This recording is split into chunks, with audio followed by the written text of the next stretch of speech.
Kurumzari Reza Punamakpo. Nasigi video asidi Meitei na ST demand tawba asida atoppa furup singdagi lakiba argument sing asi kari do khangminanaba semjaba video ni. ST demand ga mari lainaba hojik oiba problem amadi oirakani mi paidariba problem sing miyamda remind tawjage tamin nasi. Jiribam unreserved seat oibanina mitom vote kakre. Indigenous population na minority tarakpa. Yelho miyam gi bihutchu mitop miyan chana silaktuna hanagi lairamiba population da achauba safu pirakli. Train yoksilakibana Jiribam dasu population imbalance laki. Asum tauna Imphal Mayolda train yoksilakpa tarabadi influx sing asi protection laitawa hanadagi soktuna lairaba valley gi mafam singda laisilakpa masana tabani. Maram maduna 10% valley asisu protection pinaba demand laklibani. Center gi Ek is policy na yelho furup singdi uful chahan haugadawira.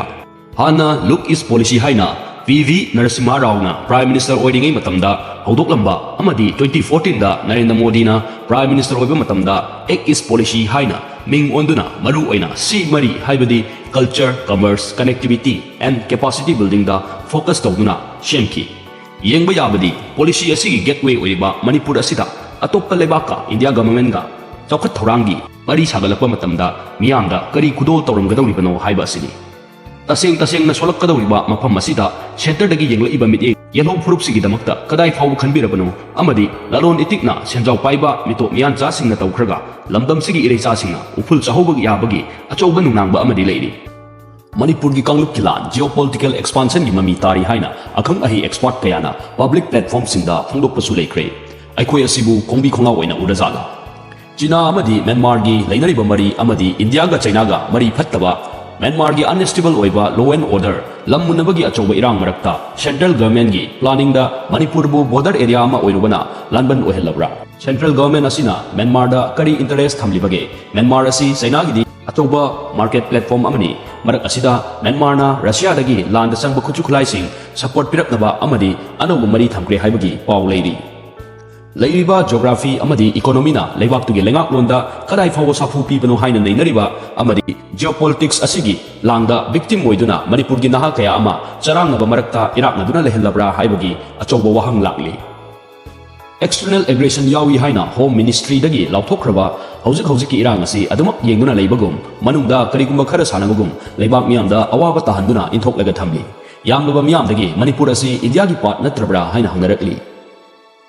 Kanghongdana yamlaba khulsing masing zara hingalakli kamdawbano handaki assembly session da leader of the house na thamkiba information taminasi. Sudden village growth chi kamai to ma'am sir 100% akoi gi village increase new village growth to se masi krai de thanagi bo Soshanpur ne Kangpopi ne Sandil ne teng upande 10% new village growth to buniko Soshanpur the honorable speaker sir 560 new villages increased. Kangpopi to Tenglobodi we have brought about 300%. 300%. Data nataniko se. Loina record nataniko. Kangpopi the 542 villages sir. Sandil the 296 villages. Tenglopal the 258 villages. Altogether 1,657 new villages. Sonkhala ye. Kai dino se. Myanmar dagi narol laga ST on arrival fanglabra haina wahang kaya ama lakli.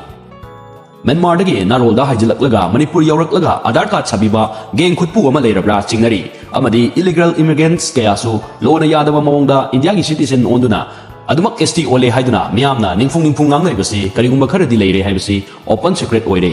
Proper document amadi government gi report ki matung ina refugee kaya changakrage khangminasi amadi electoral voters gi masingna atenba matamda drastic shift lakpa sisu khangjinminasi. Sir me homdagina February ki tarikh 29 hawbada mioi lising taruk ka satret marpu taruk nimpu taruk illegal Myanmar sing detect tokhi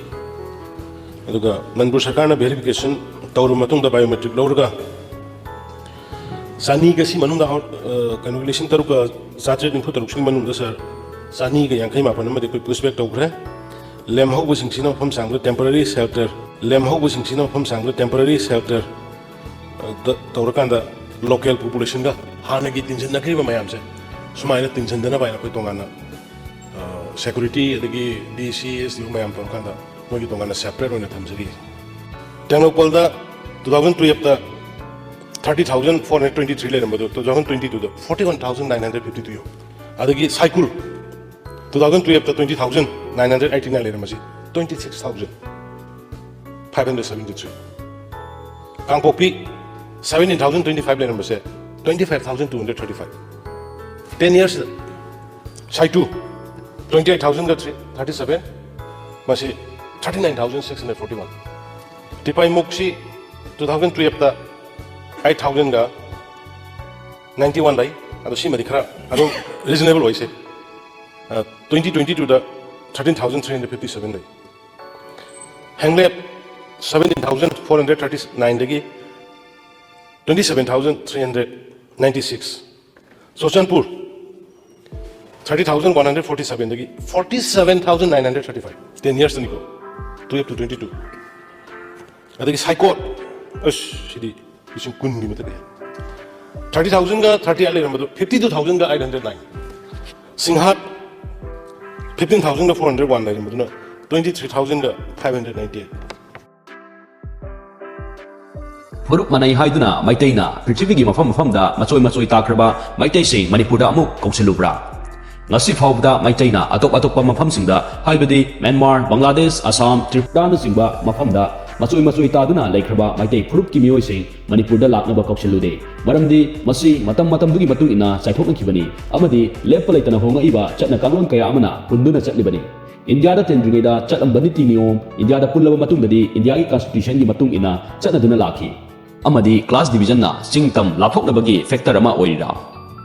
thong manadaba chokot pakhenaba amadi belly dana Hinduization lakiba amadi chingdana Christianization chathakiba amadi anem awang yamna khaiba ase mioi ba khoina semba wakhal gi pal oirira asina ikoi masel lathokna halabra Meitei gi ST demand asida topa phuruk organization singna oppose tawriba amadi makoi gi argument singse karino khangminasi Ahanbada Meitei di population amadi political representation da majority ni dominant community ni aduna ST phangpham thokte Anisubada Meitei na ST phangabadi kota sing loina munkragani maduna hana ST oiramba makoigi job opportunities mayam handaraklagani aduna ST phangba yaroi Ahumsubada Meitei na ST phangabadi chingi lamsing loina lawkragani Marisubada Delhi di advance amadi develop oire aduna ST phangpham thokte Mangasubada Meitei gi culture amadi language constitution gi 8th schedule gi makhada protection tawre amadi Meitei maraktasu SC OBC piduna phangpham thokpa opportunities sing phange aduna Meitei na ST oiba yaroi amadi hill area da article 371 clause C satlabanina hill area da effect oirakani khanba bill or khongthang ama hill area gi mioi sokani khalabadi hill area gi stakeholders singi consent lawgadabani natrabadi yaroi haiba asina singbasini argument sing asigi paukhong Meitei na Manipur manungda majority oi adubu 2001-2011 gi growth rate yenglabadi Meitei na phuruk atai singdagi khwaidagi namely adubu India gi constitution da amadi law singda majority oirabadi ST oiba yadi haiba wafamdi thengadri idak nakna yengabada Nagaland da advanced tribe amadi backward tribes haina khaidokli khwaidagi population yamba singi manungda Aw tribe su amani Aw na khwaidagi advanced oiba tribe ni makoina 70% government job amadi service sector sing control tawri mathangda lotha semas angamina oiri anisubada Meitei na ST quota phangabadi quota sing loina munkragani haibsi phuruk maseni marakta lana khananaba oigani hana leizriba quota sida sokhandana state internal quota system semduna punna ST oiba akai beleiroi Assam dasu ST plain ST hill haina khaidokuna internal quota system salairi Ahumsubada Meitei na chingilam loina lawkragani haibsi state ki MLR LR Act 1960 isaw sawna leiri Act asigi makada state assembly na amendment tawduna matamda sanaba law hapsinba yai amadi darkar taba mafamsi Act asigi matung ina protection piduna chalaiba yai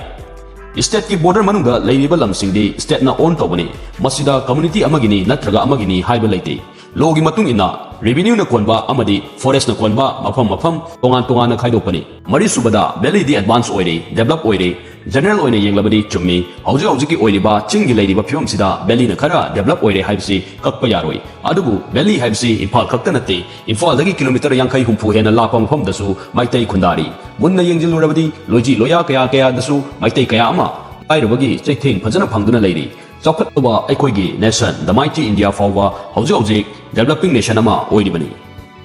manga subada culture language protect tawraga Meitei kanba oithoktabani mioi bagi maru oiba leifam safeguard tawdana Meitei kalle haiba yaroi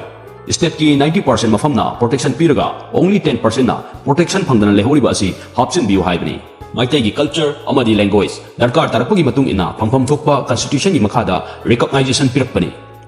taruk subada law asi aikoina aikoibu legak janaba yanaba semjabani matam duda darkar tarakpa protection amadi safeguard ki tangai fadaba lakpasingbu constitution gi makhada chengak piduna lakpani haibadi Meitei singi marakta OBC SC oinibasi mafam dugi chatna role mangdanaba amadi tonganba tradition kayama yoktuna thamnabani ningthorol gi matamda loi saina khangnaba mafam singbu SC gi category da thammi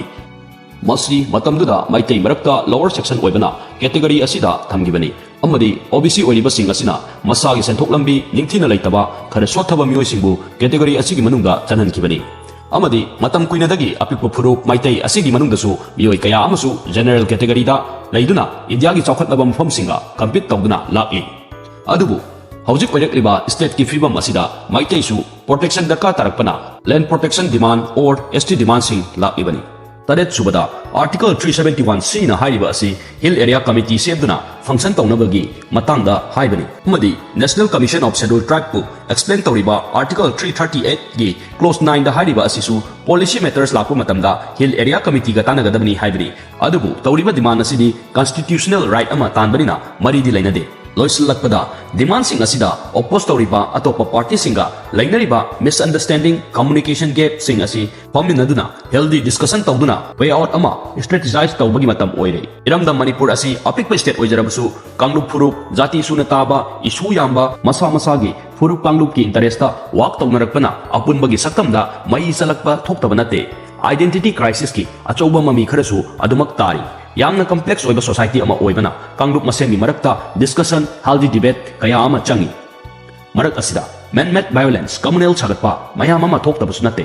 mafamgi praja sigda lana lamjingduna kanglup furup ki mingda yengchina hanba amadi masagi oija oitha khara phangnaba corruption maning tamna taunaba leibak irang sagatuna miyam makok paina halaga leiriba problem issue mayam ama naha sing thabak phangdana sufam nompham khangdana lehenba government gi scheme singi makhada pifam thokpa potlam sing pithoktaba chatra singi scholarship matam chana pibidaba development work sing na thairaga thamba diversion tactics mayam ama chathaba miyamna thengnakhre amadi hojeksu thengaduna leibi aroibada manipurda khundariba praja khudimakna khangjingadabase mangda lakadoriba achauba nonglei nungche yelhau phurup sing lotchen kiba yabagi akibagi masak oiraba ipom kaya laktoriba asi punna lepminaduna thengnadrabadi lupkibadi kuihauroi haijege video asi matang asida losinjarage video asina adom da tanaba kharapti haina khanmirabadi khamna chanaba friend circle family sing su share tawbiu amadi like comment feedback tebiramu subscribe button dusu namiramu matung tarakpadasu kana raba video sing puduna lakjage